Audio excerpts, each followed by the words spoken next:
Hiya hola ho, na. And so, good afternoon, friends and family. Dule, dulu ga yang wa, ano wa ne engonga dulu wa. I go first is what the swamp bay says. And so this swamp bay, this is a plant that we use for many of our rites of passage. This plant, it heals our bodies and our minds and our spirits. And my community has a long relationship with this particular plant medicine. People from other worlds, they like to categorize this plant as a member of the Laurel family. And that's why when this exotic invasive species known as the ambrosia beetle showed up like 10 years ago, the fungal infection that it caused in this tree, it came to be known as the Laurel wilt disease. So there's other plants in this Laurel family, and these other plants also include avocado. And this is where the circles overlap. Laurel wilt disease is affecting an entire industry and all the communities that are linked up to it. And it's also affecting the spiritual practices of the indigenous communities that are living in the Everglades. So the elders are collaborating with the scientists to understand why some of these trees are resistant, sharing knowledge for mutual benefit. And so I like to say to you, to friends and family, Chigemudisha. Chigemudisha is an invitation, it's a welcome. So friends and family, welcome to this place that some of us care for as home. And borders are brutal these days, so I want to thank you for showing up with your courage and your perseverance and your hope. So we're looking at the Tamiami Trail, heading west towards Naples. And what this road is doing is it's compartmentalizing a drying Everglades National Park and an inundated Miccosukee homelands. And so I come from an indigenous community, the Miccosukee tribe of Indians of Florida, that want to be left alone. And they want to be left alone so that they can continue their way of life. These lifeways are depending on a thriving environment.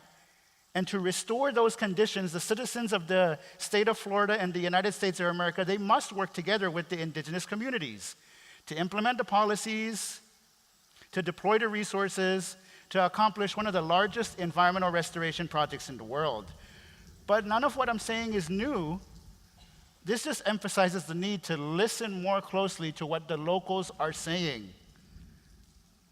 And so what are the locals saying? The local indigenous community are criticizing Everglades restoration, and we are demanding respect for expressions of sovereignty. How could that look like? Well, we definitely need funding for indigenous science.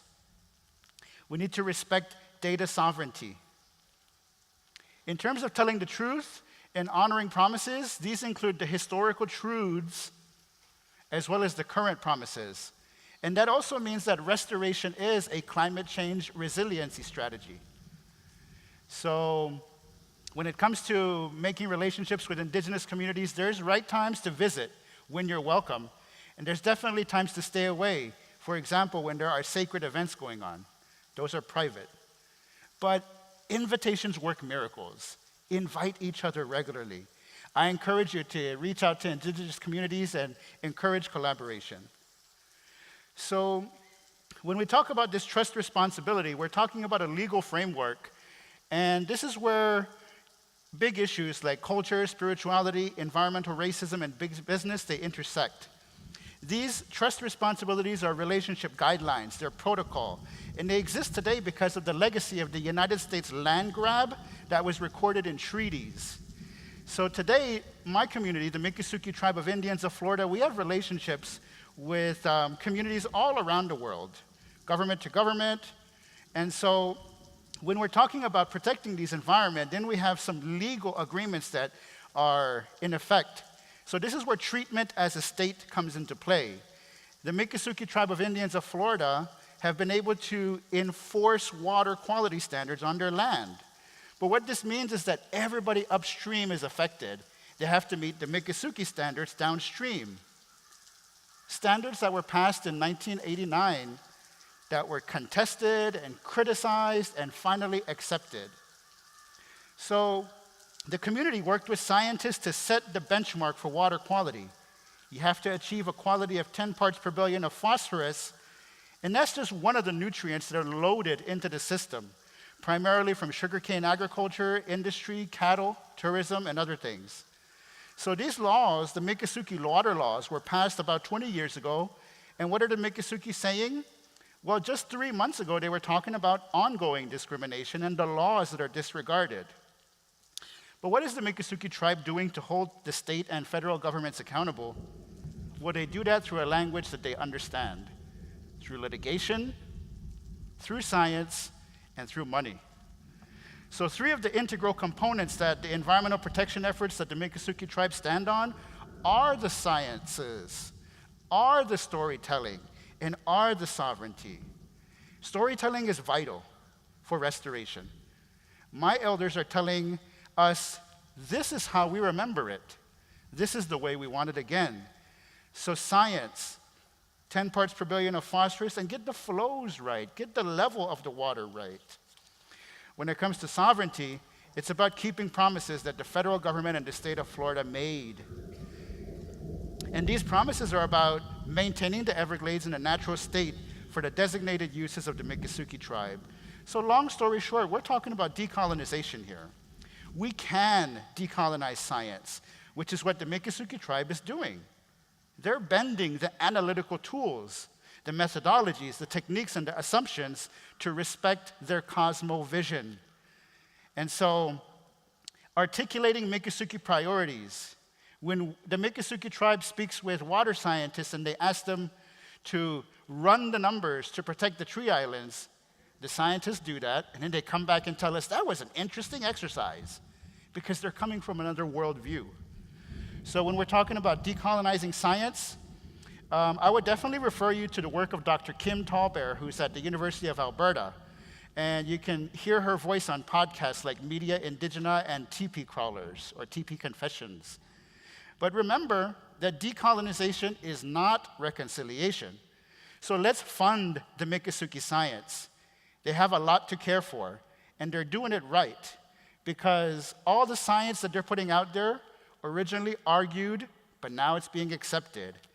So if we fund indigenous science, we can get policies that are restorative of these places.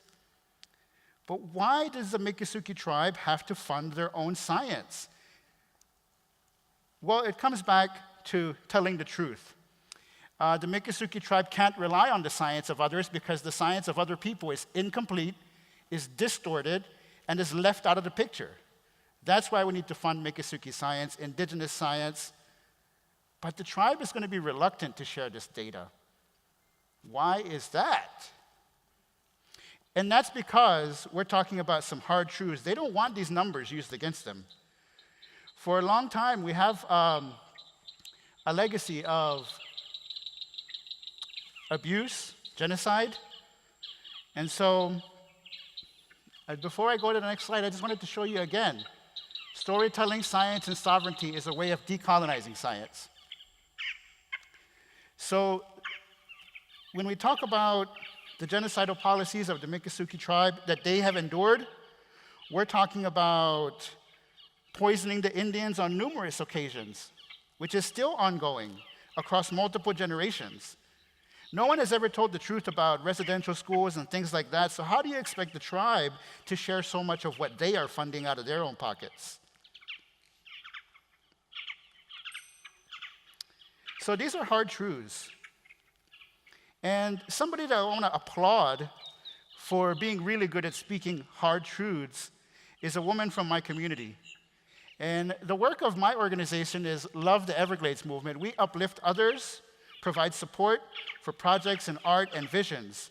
So Betty Osceola has been really good at telling truth to power, telling truth to children. So if there's an opportunity for you to invite her to come to your event and share her story, I encourage you to do that, because she's an excellent educator and storyteller, and she considers education her form of activism. So I want to give much respect to my colleague, Miss Betty Osceola from the Panther Clan. And so I just want to wrap up with some paradigms of wholeness. My organization is Love the Everglades movement, and we've learned a lot in supporting the sovereignty of the Miccosukee tribe, echoing their messages. And so what we've learned is to inspire action, that Everglades restoration is a vital climate change resiliency strategy, and that traditional ecological knowledge can definitely decolonize science. So when we talk about the circle of life, the indigenous philosophy, it says that the spiritual condition is reflected in the physical environment. So if our lives are toxic, then the environment will become toxic too. So it behooves us to clean our act up so we can see that reflected in the world around us. So the tribe says, keep the circle of life in balance.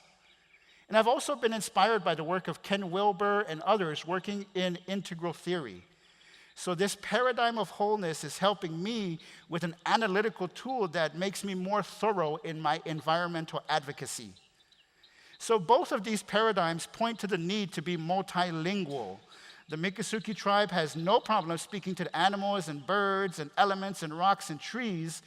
And with the integral theory, now we have access to jargon that gets us into research and science, policy, art, and spirit. Speak to them. Speak to each other.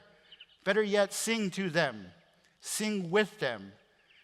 And so these songs are a metaphor for the arts. And there are ways to walk respectfully between worlds.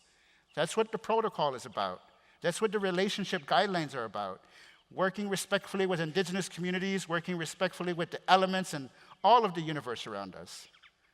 So there are family that we can rely on, family among you, family all around us, that can help give us glimpses between worlds. And these are the family who thrive outside the gender binary. Thank you very much.